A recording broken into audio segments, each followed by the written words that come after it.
This is just a little dark on my face and some in your face. Okay, okay. Unless you don't mind. I mean, this is your thing, so. No, yeah. I appreciate the critique. It's helpful.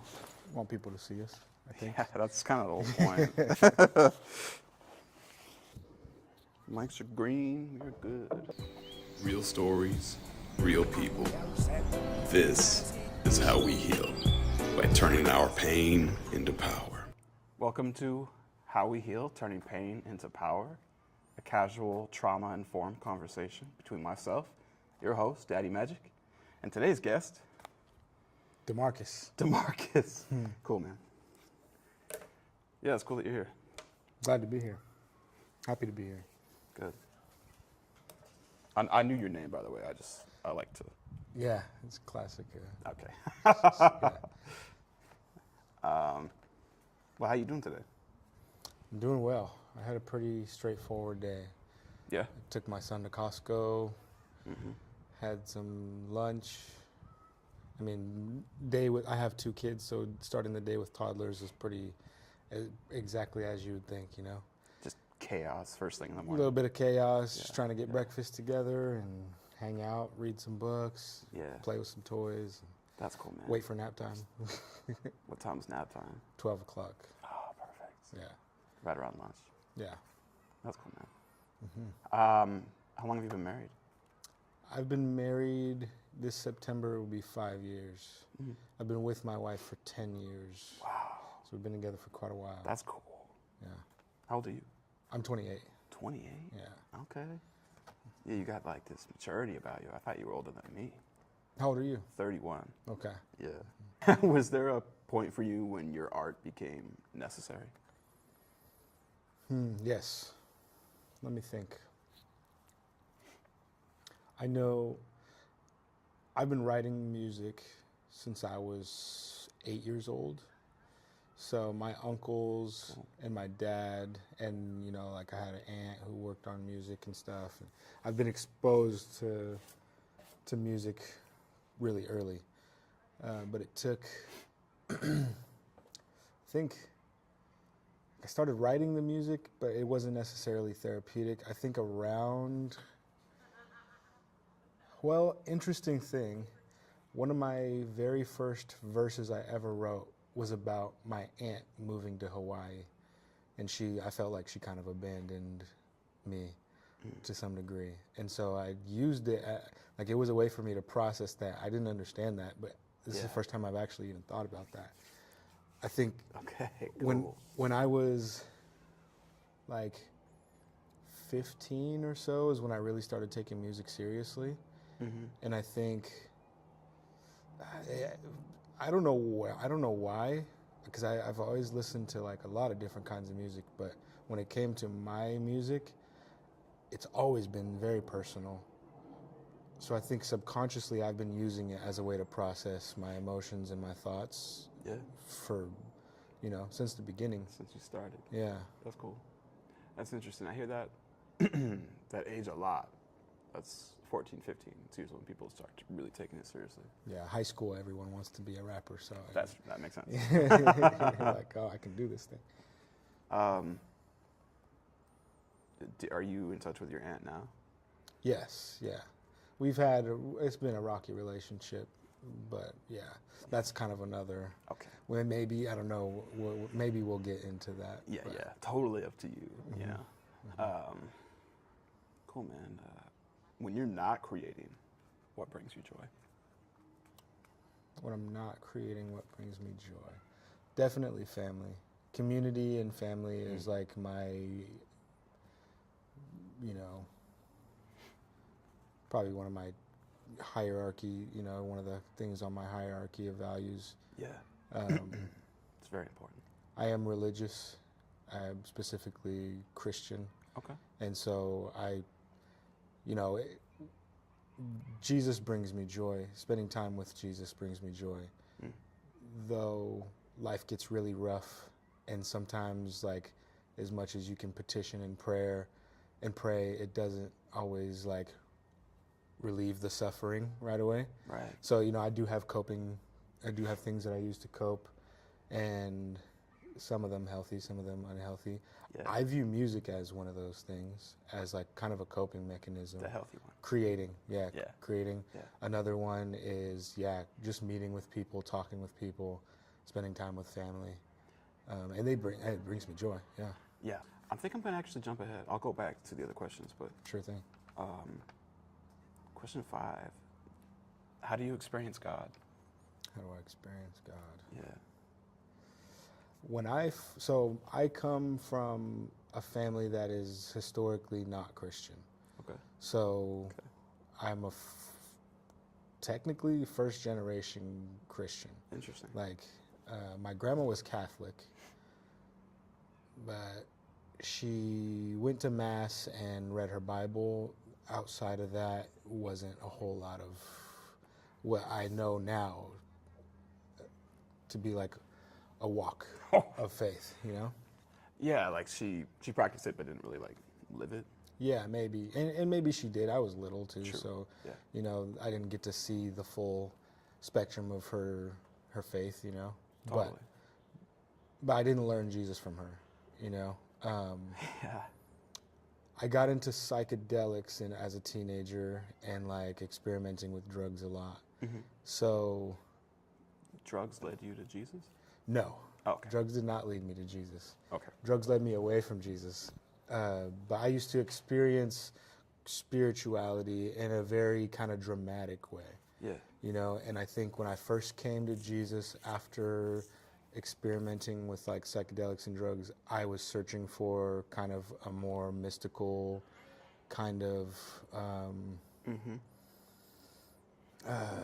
an experience that was, you know, beyond the physical. Yes. And I think I have experienced God like that. But in my day-to-day life now, especially having walked with Jesus for I think 6 years now, it's a lot of subtle gestures and a lot of things. Synchronicities do happen in my walk with Jesus, where it's like certain things will happen and someone will say something and I'll read something in scripture. I'll have a small group and I feel like God's trying to tell me something, you know, Yes. things like that. I do completely get that. I think it is a way God speaks, you know. I think God speaks in many ways. For sure. For me, that's one of the ways God does speak to me.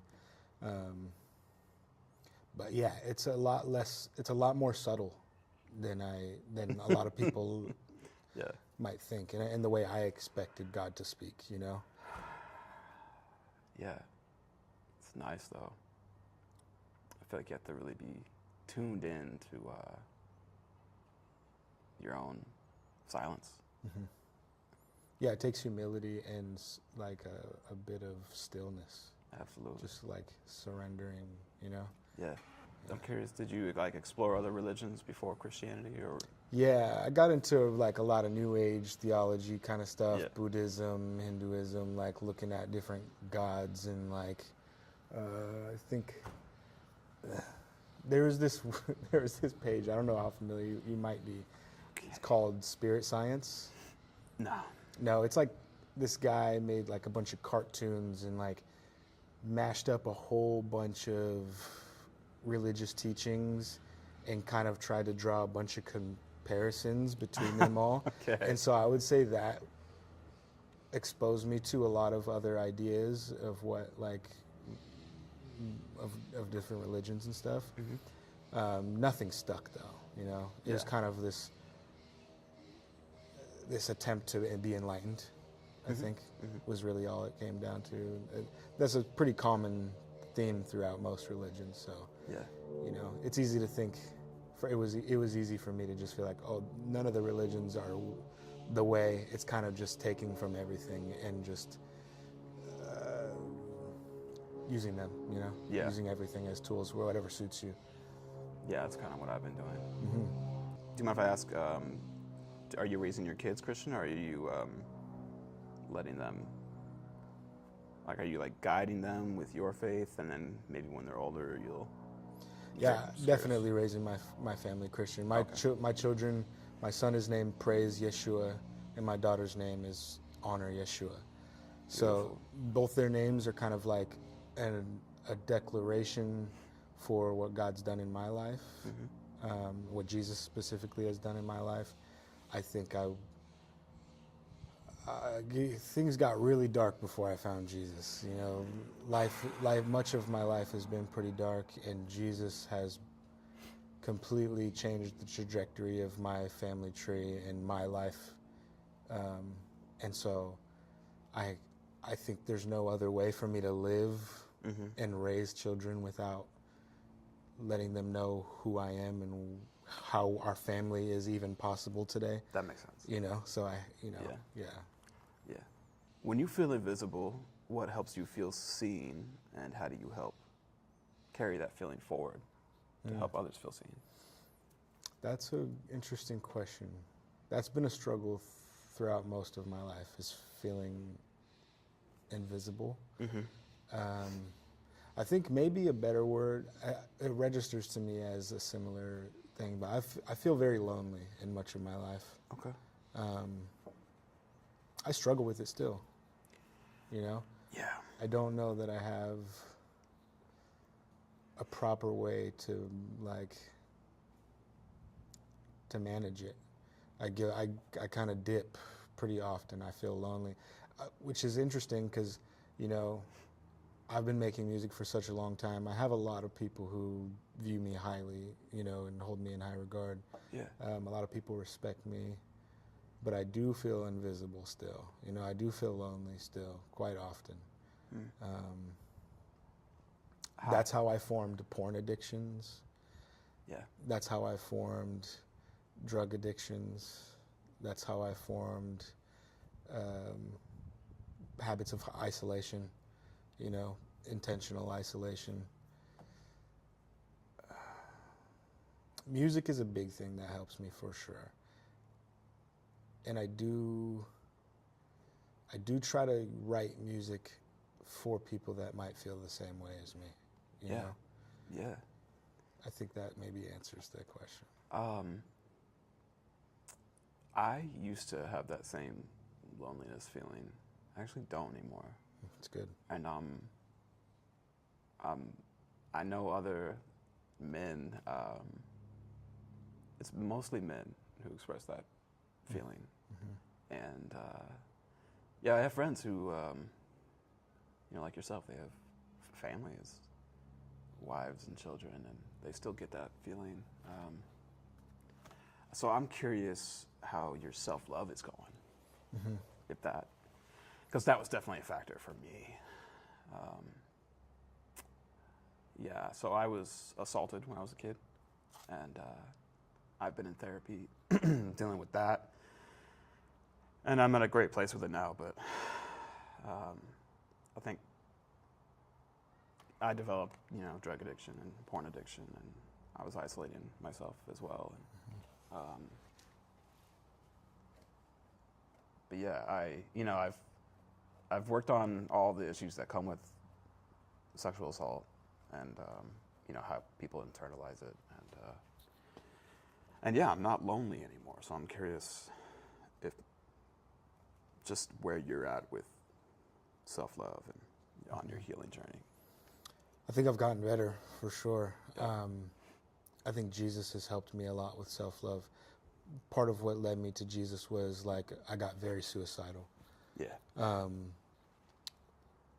And yeah, I think around like 2019, probably I was 21, 22 at that time. No, I would have been 23, I think. Okay. So those years, probably from like 20 years old to around when I got saved, was a lot of like poor choices and just huge lack of self-love. Yeah. Because I've made so many mistakes, and I've gone through a lot of trauma myself, and so I felt like there's nothing I could do to make things right, and I was just caught up in these negative feedback loops and bad habits that I just didn't have any way to get out, you know? I'd tried drugs, I'd tried women, I'd tried I've done music, I've tried friendships. I couldn't get anything, so I asked God for help, and I think the element of forgiveness that is present in Jesus definitely helped me, and reading about who God made us to be as humans and how the atonement through Jesus is present, that definitely helped me, because then that's the only hope for me, that's the way I believe. Like, I don't think there's any real way for me to be right other than through what Jesus did. And I think when I make mistakes and I kind of fall back into that self-sabotage, it puts me in a place of like, and I get like that when I forget about how much God loves me. I care less about myself. I think I require awareness of God's love for me to be able to move forward with loving myself. Yeah. And that's the only way I can really reconcile it. When I get in bad mind states and bad habits, that's when my self-love goes down. And that looks like falling back into porn. That looks like isolation. That looks like, I just become a nasty kind of irritable person, and just, yeah, I mean, it expresses itself in many ways. Right now, I'm doing well. Good. Yeah, I'm around a lot of people who are good for me. Everything is connected for me in a weird way. Like all my relationships, the way I create my devotion to God, it's all connected. Like when one thing is going wrong, everything seems to have an effect. I have to have a very holistic approach to all those, and that's how I practice self-love, is just kind of taking care of all these different compartments. Yes. Yeah, I'm not good at compartmentalizing pain or any kind of grief. So it definitely, I mean, you're like the core of all of the things that you do, So it makes sense that you carry that pain with you into every aspect of your life. Yeah. Yeah. I noticed your tattoo, Breathe. Yes. Why'd you get that? I got this, I think, when I was about 19 or 20.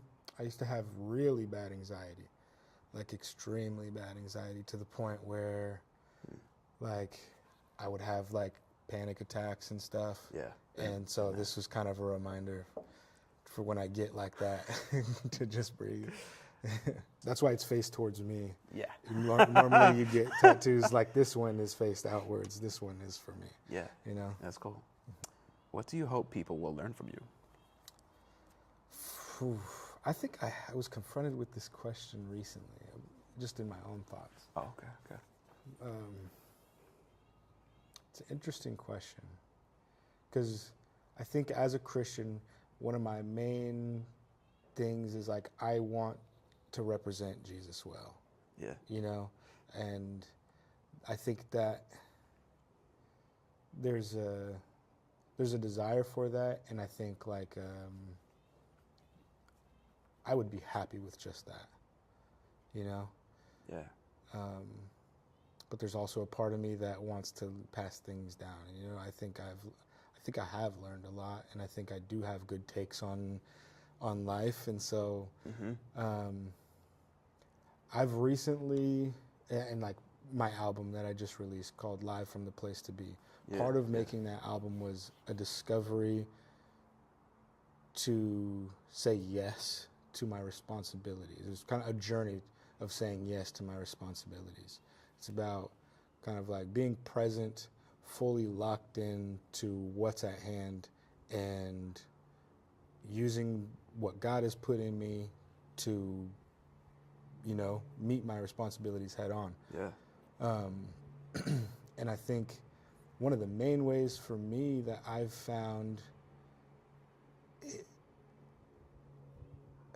it's hard. So it's hard to explain necessarily, because there's this thing that I call the state of being live, and that is being present and locked into the moment. And I think it's not just an awareness, but it's also an ability to gather yourself, to gather your past and your visions for the future and all the gifts that God has given you, and implementing those into whatever task is in front of you. That's the state of being live. That's interesting. I found that through art, through creating, because I think it's because of the way that I make music. It is very personal, and I do strive for greatness. So every time I write, every time I create, I enter this state of kind of like hyper awareness of myself, of what God says about me, what I think about the world around me. I kind of orient myself in a very vast, like kind of large perspective.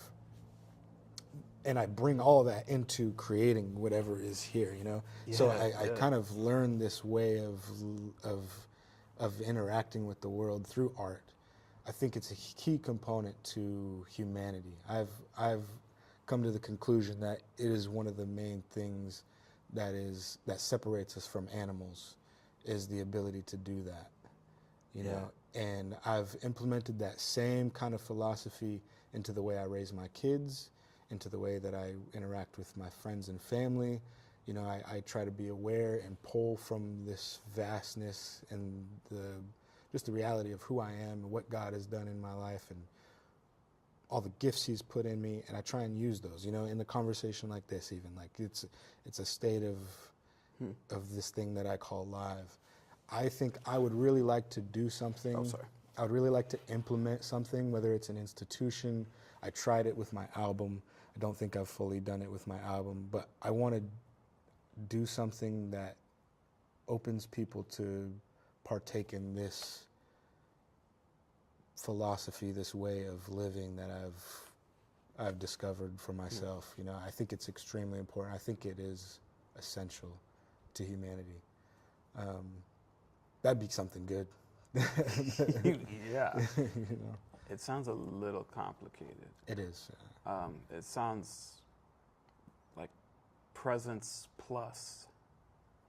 Because I feel like I'm present in this moment right now with you. Mm-hmm. But what you're talking about sounds like being present with not just the moment, but like all the knowledge that you have. Mm-hmm. Being able to pull from that. Yeah, I think it requires work to know yourself. Definitely. And it requires dealing with trauma. It requires knowing yourself well. Yeah. And understanding the things that God has put in you. I think that's the hardest part. I do think what I'm talking about, I think most people do it. You just don't know you do it. Okay. Yeah, and I think when you can be intentional with it, that's when you can really start to just like thrive in your output, Mm-hmm. Writing lyrics, writing songs, does that come pretty naturally then? I think so. It's not easy, but it does come naturally, I suppose. It's something... Because lately when I sit down to write, it's just like, let's do something else. Yeah. I can relate. Okay. For sure. Right. That's why I say, I suppose, because like it is, to me, it feels like the right thing to do. It feels like what I should do with my life, writing songs. Yeah. But it doesn't come easy. Okay. I don't necessarily believe in writer's block, because I believe in like, I have this mentality when it comes to art of just like grinding and like etching away and uncovering and digging, and just like it's a very kind of like aggressive thing for me.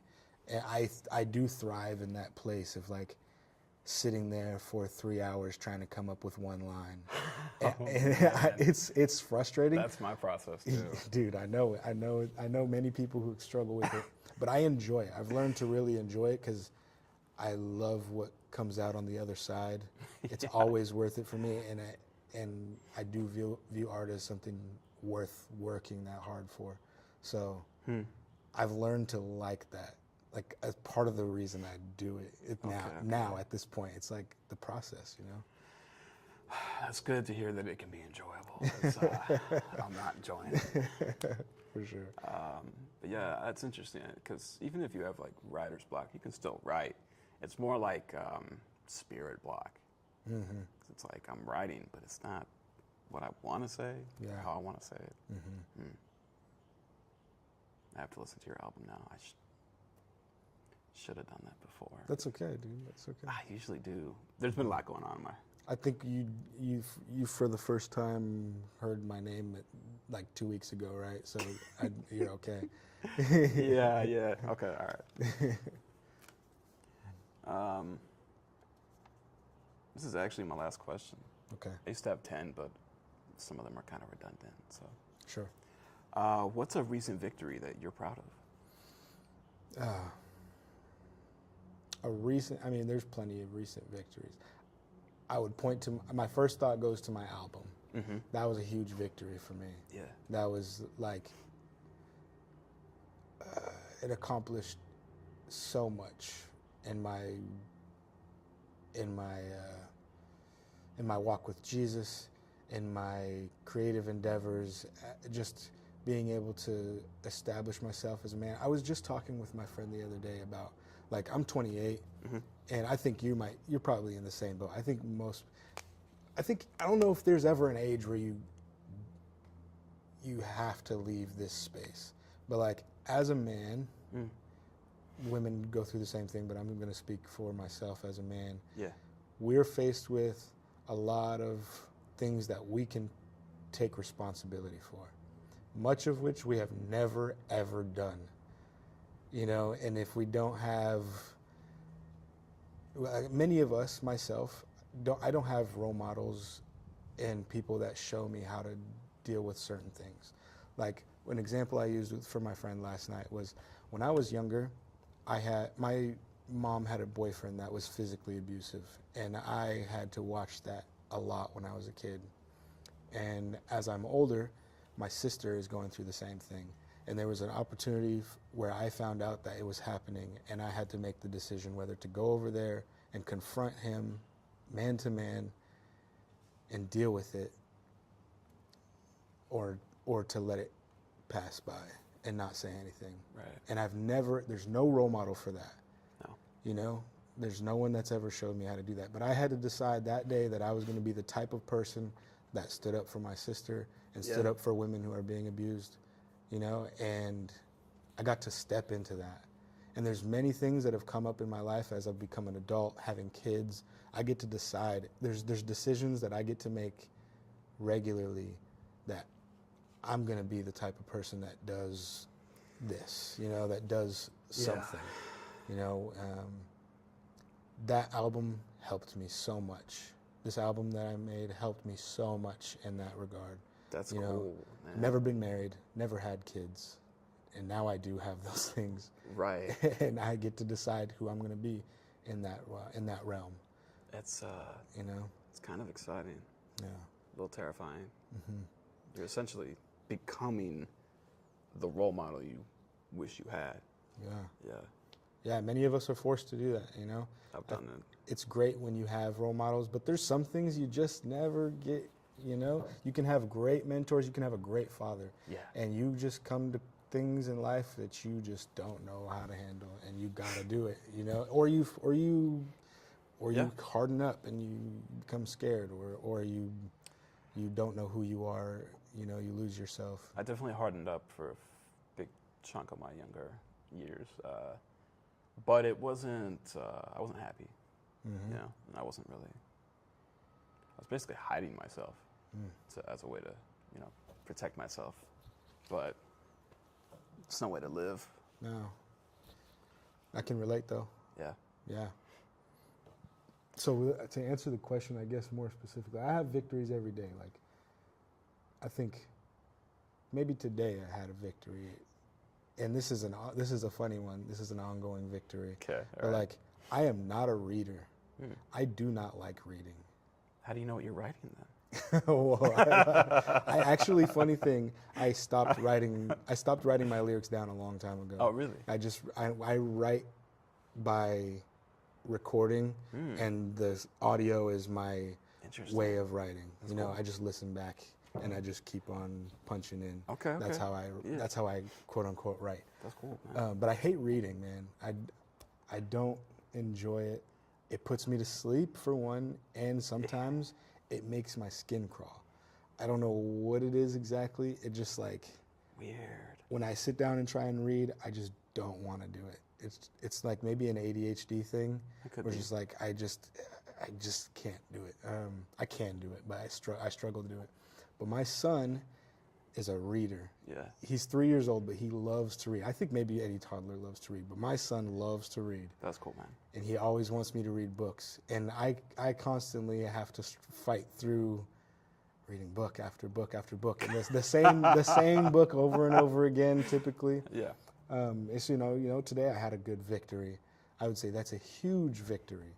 It may seem little. That you read with your son? That I was able to sit down and read a book with my son. That's huge, man. It may seem small, but dude, it's huge. And he'll remember that his dad read with him when he gets older.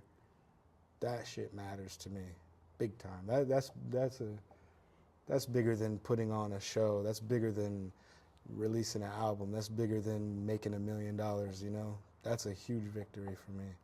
Yeah, congratulations on your victory. Thank you. Yeah, you're welcome, man. So, like, I struggle with reading fiction. I really love autobiographies or, like, self-help books.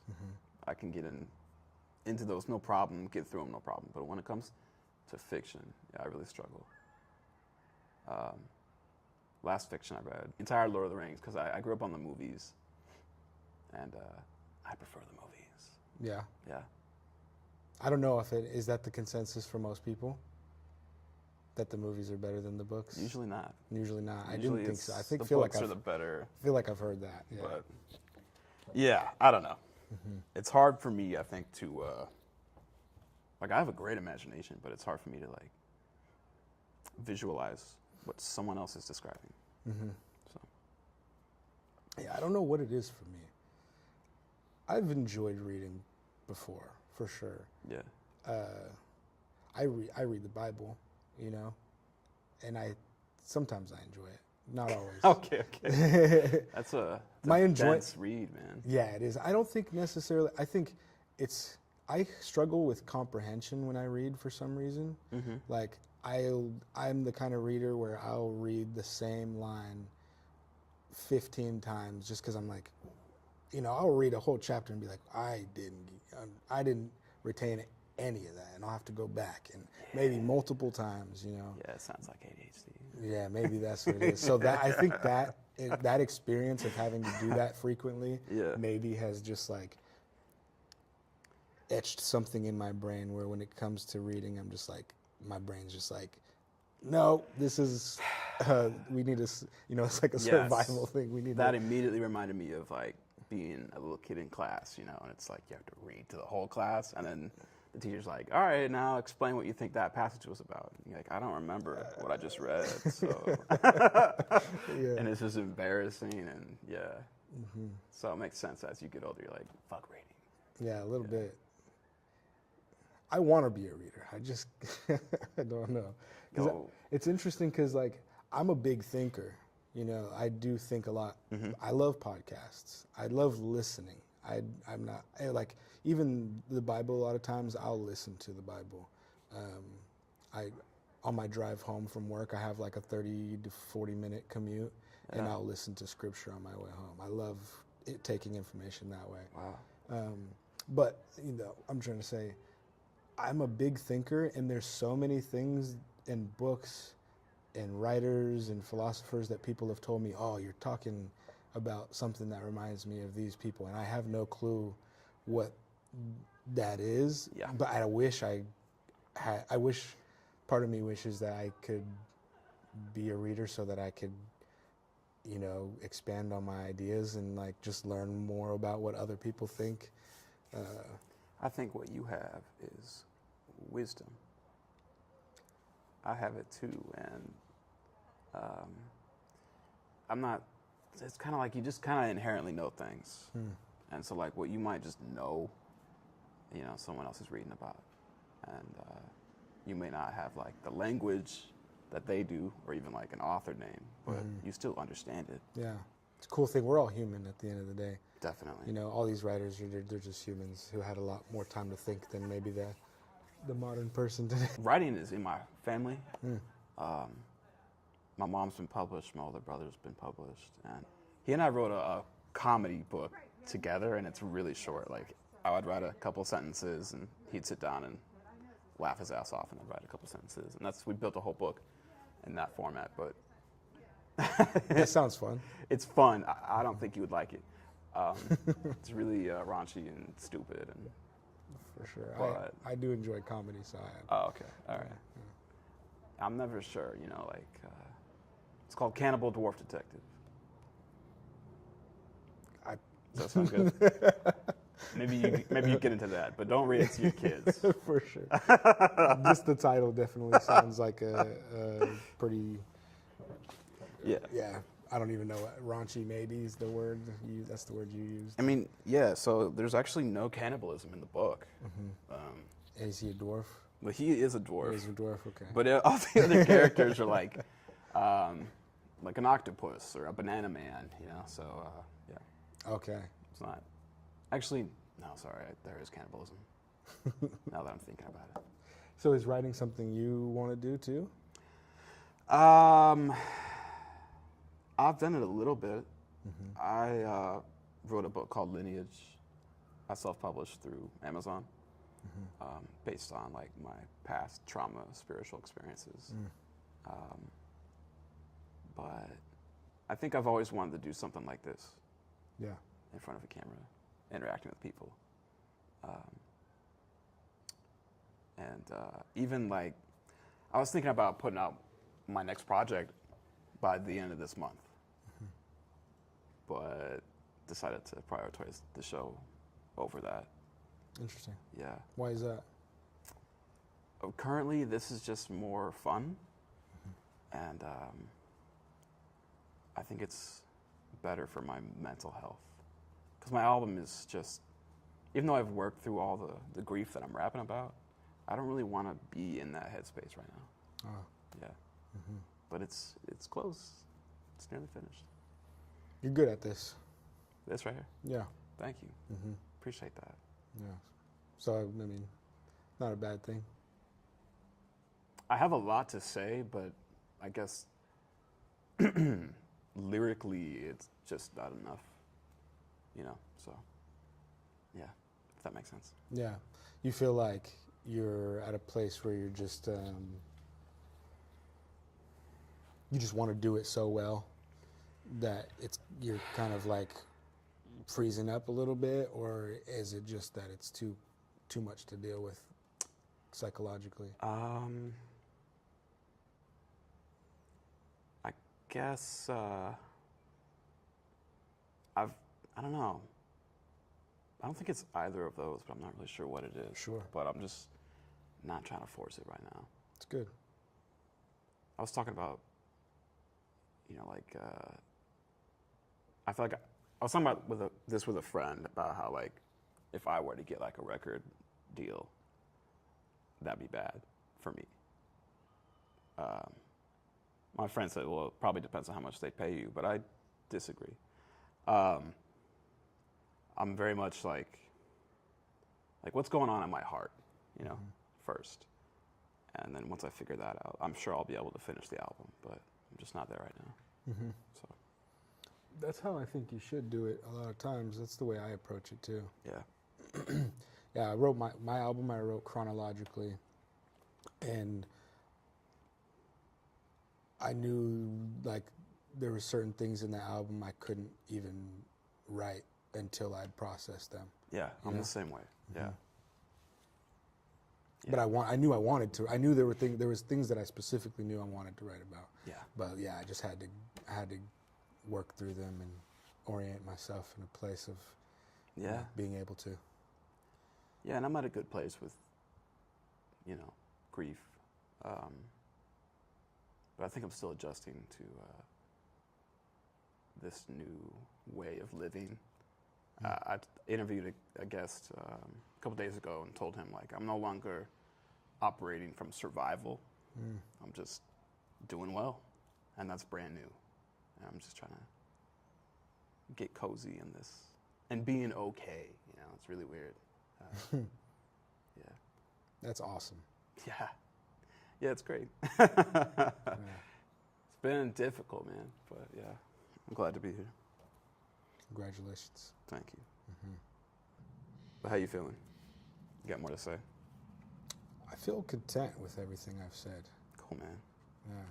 One thing, we don't have to go into it, but I think it is a problem, and you're actually the first person to mention it on my show, porn addiction. I can't speak for everyone, but I know, like, having, like, being assaulted as a kid, I kind of grew up believing that rape and sex were the same thing. And I kind of learned about sex through porn, and it wasn't until, like, 30 that I was like, oh, porn's not real. So I'm just curious why you got into it. Yeah, very much. I was introduced to sex through porn. Yeah. I have a whole entire album About this topic? about this topic Okay. to some degree. The album's called Sex World. Okay. It's better than my title. It's not available.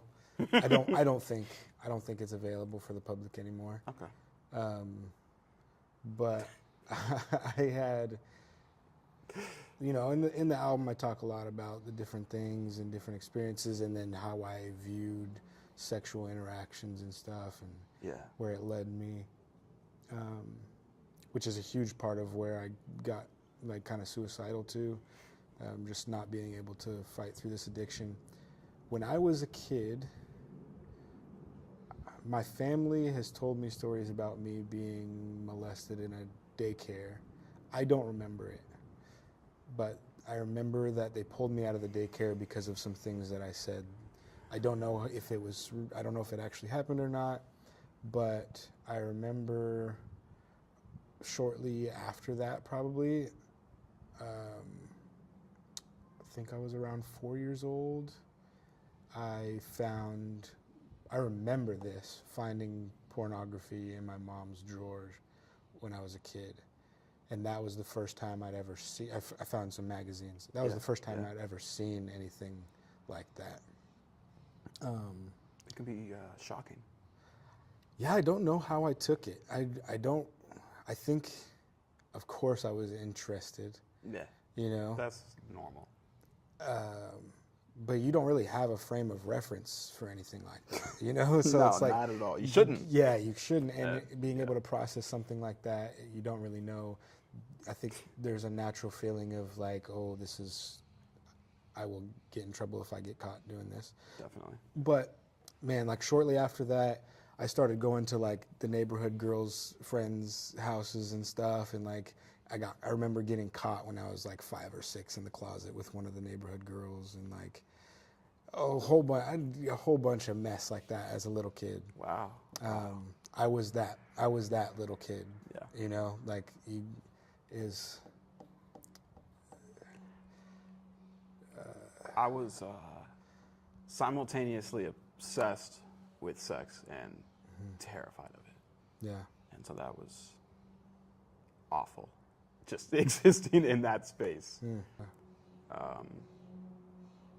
I've been operating, from like surviving assault, and now that I'm not, it's like I'm just now learning like really what my sexuality is. It's weird, but it's a good place to be in. Yeah, I think. Yeah, pornography and like that I had a super high sex drive as a little kid. It's kind of saddening, Yeah. you know? Yeah. It's definitely a coping mechanism. Yeah. Yeah. And I mean, I had sexual interactions as a little kid, you know, but I think those things definitely altered my ability to have, like, to do it in the right way once I got older. You know, like I had, it became very divisive. You know, I didn't know how to connect with women even into adulthood. Yeah. And it's like I knew how to have friends, but it was like the world of sexual interaction and the world of like personal relationships were like two different things for me. You know? Totally. Like I had personal relationships, but when it came to sex, most of the sexual interactions I ever had until I got with my wife now Yeah. were, I mean, and even with her early on, it was that way. It was like very much just like one-sided and it was just all to feed my addiction, you know?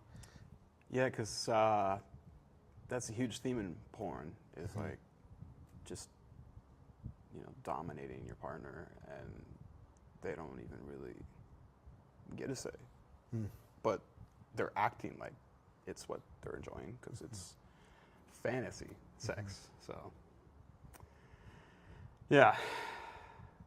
I'm still healing from that myself. I wish I could say that I was on the other side and like am completely healed from it. Being married has helped me a lot.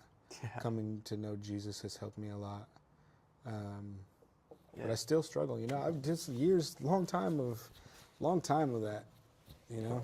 Yeah. I'm still working my way out of it a little bit. Wow, man.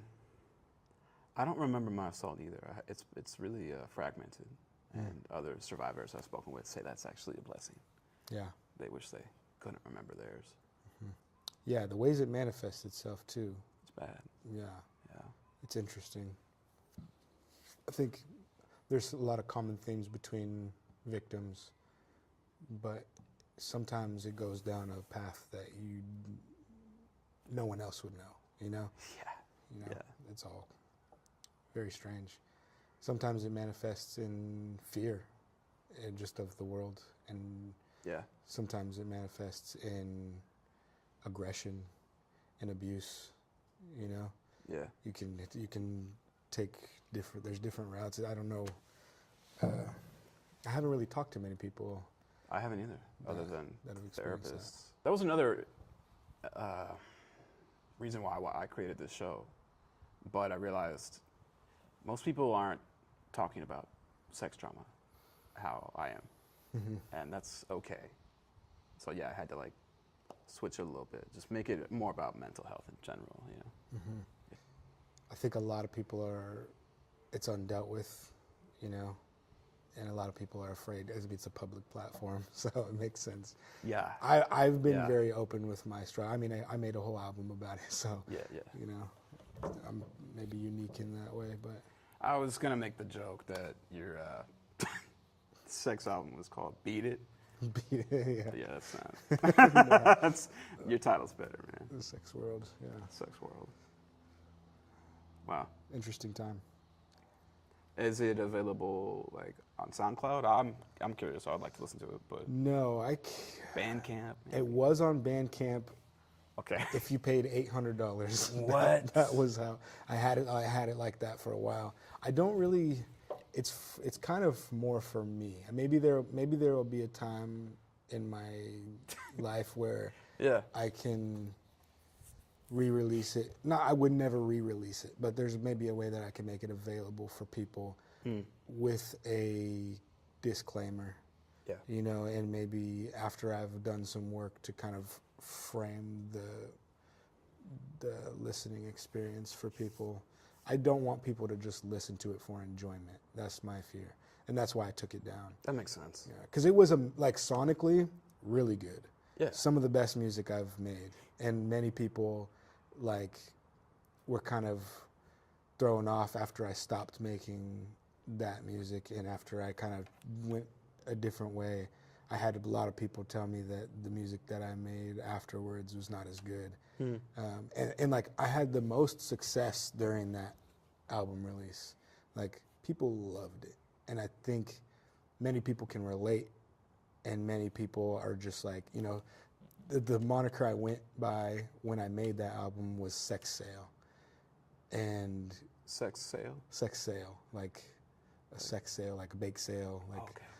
like sex sale. Man. And I think part of that was because sex sells, and that mentality has that mentality has a great effect on our culture. You know, that mentality is probably one of the reasons why we have so much porn addiction, why we have so much sex addiction, why we have so many abusive habits sexually in our culture, is because sex sells, you know, and it's something that I really thought I needed to talk about, and so I did. But people liked it too much, and it scared me, so. Damn. And it made me worse. Like during that time, like I was doing it to kind of like expose myself, and it was like kind of like letting people know that I had this issue for the first time. And part of it was an effort to like help people heal. Like I made a website, and I had abuse victims who were telling their stories and like on the website, and it was kind of like a place where I was hosting this kind of That's incredible. information. And it was good in ways, but it also just like exposed me to more like just strange interactions and stuff. Like I remember being at an event one time, and like this girl randomly came up to me and like grabbed me inappropriately. That's fucked up. And you know, it's like something maybe most guys would want to happen, but I remember like I think as a man, as a young man, there's a part of you that's kind of like, it's exciting, I guess. But then I remember after the fact immediately kind of being like, the heck was that? Like, that's not okay, you know? Absolutely. It's And not. especially because, you know, I have this problem. And part of this endeavor was to kind of help the problem, but it exposed me to a lot of weird things like that. And then like I had this one guy tell me, I had something about that time. I had this guy tell me, he pleaded to me and kind of like, how do I even, basically he told me that he had a daughter that was 16 years old, and that he thought she was extremely attractive and wasn't sure if he could keep himself from having sex with her. Now, I don't know if that's too much for your channel. No. It's, you know, I'm sorry to if that's offensive to anybody. It was offensive to me. Yeah, I thought that night that he was going to kill me because he told me that. But I think because something about the spirit, the energy, like it was like almost a demonic force that was surrounding my life at that time, and it exposed me to a lot of dark stuff like that. And there was a lot of things about it that made my addiction worse and made just my view on life a lot worse. I had to take that album down and go a different way. completely understandable. I hope that guy got therapy. Yeah, probably not. I hope so too. Yeah, so I used to have bad intrusive thoughts, and I thought because I was assaulted that I was going to become a predator of my own. And it was terrifying, you know, telling my therapist, like, here's what I'm thinking, you know. But that actually led to me being diagnosed with OCD. And my intrusive thoughts are, you know, obsessive compulsive, but they're tied into my trauma. And it's not actually, like, it's really good now. I don't really get intrusive thoughts anymore, which is great. But yeah, like untreated mental illness, you know, that can lead people to doing terrible things. Yeah. That's why it's so important just to be able to, I mean, she shouldn't have told you that, but he should have told like a licensed professional. But yeah, sure. But yeah, not every like thought is, you know, an actual desire that you have. And yeah, I'm sure he had a past of being abused as well. Sure, yeah. Much of us are exposed to things that, whether they are, like, I've talked to enough people that have similar issues. Yeah. That maybe that weren't abused as children, you know? I think just the culture and the type of porn many people are exposed to, and the type of interactions through media and TV and stuff, I think it's almost like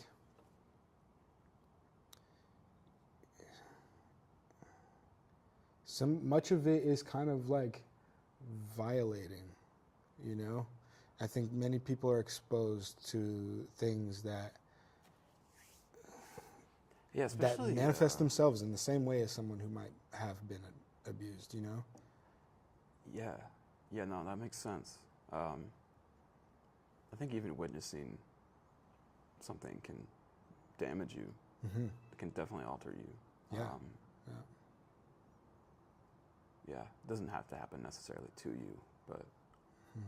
I don't know, you remember like gore.com and like all that whole era? Most people around our age remember that era. Of course, man. Yeah. The Pain Olympics? The Pain Olympics, all that kind of, I mean, there was a lot of stuff like that, but then there was also like sexual abuse that was circulating and people were watching it, you know? Yeah. For enjoyment. I think a lot of that probably played, you know, a lot of, you know, I mean, like stuff like that can mess you up. Yeah, I remember going over to a friend's house and he's like, check out this horrifying video, dude. It's like, okay. And I don't know. Then there's like this, well, it didn't affect me, so let's watch something even worse. Yeah. And it's just like, what are we doing? Yeah. And I mean, and maybe a couple of the friends didn't affect as much, but you know, yeah, there's one guy like myself, or you know, someone who saw it and it messed them up a little bit, you know, and they just didn't say anything because everyone else seems to be unaffected, you know. Yeah, I remember I was pretty young. I was homeschooled, and my mom put on City of God for us. Have you seen that movie? I haven't. Powerful movie. It's based on true events, but it is so violent, shockingly violent. And as soon as the movie ended, I just burst into tears. It was like, wow. I think I was way too young to watch it. And it was really, it was a lot to take in, man. And that was, you know, a movie. Like, it wasn't just some random video on the internet. Yeah, so. And that's kind of stuff's got to deeply psychologically affect us. We just don't really know it, you know. I studied graphic design in college for a bit, and, you know, they say, like, you might see a few ads that, like, consciously stick with you and throughout the day, but your subconscious is absorbing everything. So, yeah, everything always has a deeper impact than we are aware of. Yeah. I think we need to do more work in that realm, you know. I think as individuals, but just as a culture too. Yeah. I think so much of our culture is just like the entertainment value of all these things is kind of like making an excuse for psychological damage, and it's not okay, you know. No, it's really weird. I mean, even as simple as like watching Family Guy as a 7-year-old, you know, like I remember being a little kid watching Family Guy. So much of that has influenced, you know, and influenced me negatively. And I've struggled with that as I get older. What's that? Because there's so many things that I enjoyed entertainment-wise as a kid. And now I have my own kids and I'm like, wait, I can't show you half the stuff I grew up on, you know? Maybe more than half the stuff I grew up on. Yeah, that's I remember weird. singing Gin and Juice when I was like 3 years old. Yeah, I was really into the Ghetto Boys in middle school. Yeah, and like I can't show my son none of the music I grew up with. Yeah, man, it's pretty weird. Or the movies. I'm like, I remember watching Child's Play, Chucky. the Chucky movies when I was like a little kid. Yeah. I can't. My son is afraid of the Onceler from the Lorax. You know, like. Yeah. Wow. I can't even. Well, that's good. Yeah. I don't think. Yeah. I think. You know, people our age who are becoming parents are doing a good job. Trying. Yeah. Yeah. Mm-hmm. All right, man. Nice lighthearted way to maybe segue out. Segue out. My ass hurts, so I would like to close this out if that's okay with you. Yes, I'm good. Okay. This has been How We Heal, Turning Pain into Power. I'm your host, Daddy Magic. DeMarcus. DeMarcus, tell the people where they can find you, your socials, whatever you want to promote, man. Every social media is dmarcuslive. Yeah. And just my name, D''MARCUS, on Apple Music, iTunes, Spotify, Amazon, all that good stuff. And getting ready to launch a website here soon too, so Ooh, keep an eye out for that. It'll be really cool. that's sick. And if you want to buy his special Sex World album, $800. $800. Straight to my Cash App. No monthly payments, no split payments. Well, thank you, man. Yeah. Thanks for sitting down with me. Of course, man. Thank Appreciate you. it. It was a pleasure. Oh, do you have any music videos out or a song that I could put at the end of the episode? I have the whole album. You could search for something that might be fitting.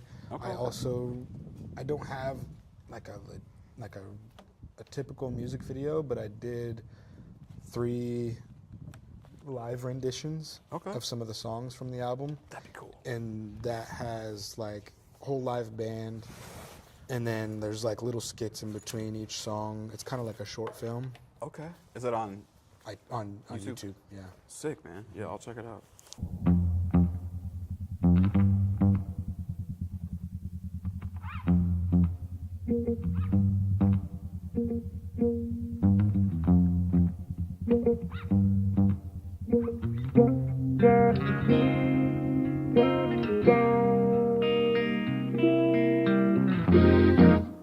He thought so hard that night he couldn't speak.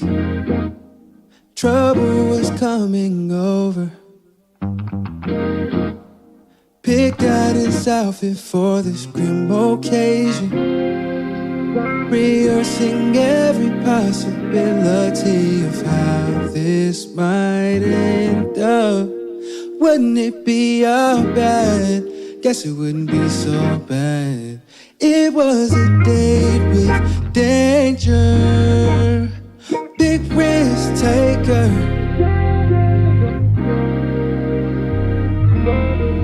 Say my grace and play my number. I ain't sorry, I work all day. I need this break. Can't get sleep, 'cause when I rest, I get worried I'm wasting away. Could you hold me close to the fire? Can we dance on the edge of the sun? 'Cause I need one last dance before I take this. I've got a date with danger, big risk taker.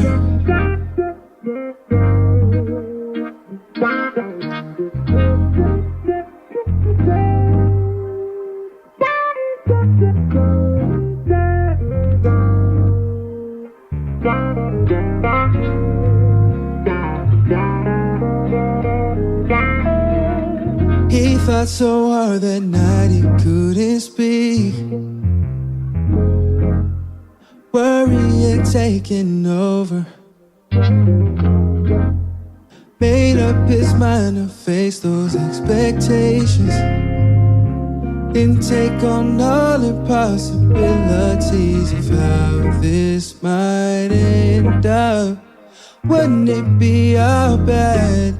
Guess it wouldn't be so bad. You got a date with danger, big risk taker. Oh,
Real stories, real people. This is how we heal, by turning our pain into power. Congratulations on your victory. Thank you. Yeah, you're welcome, man.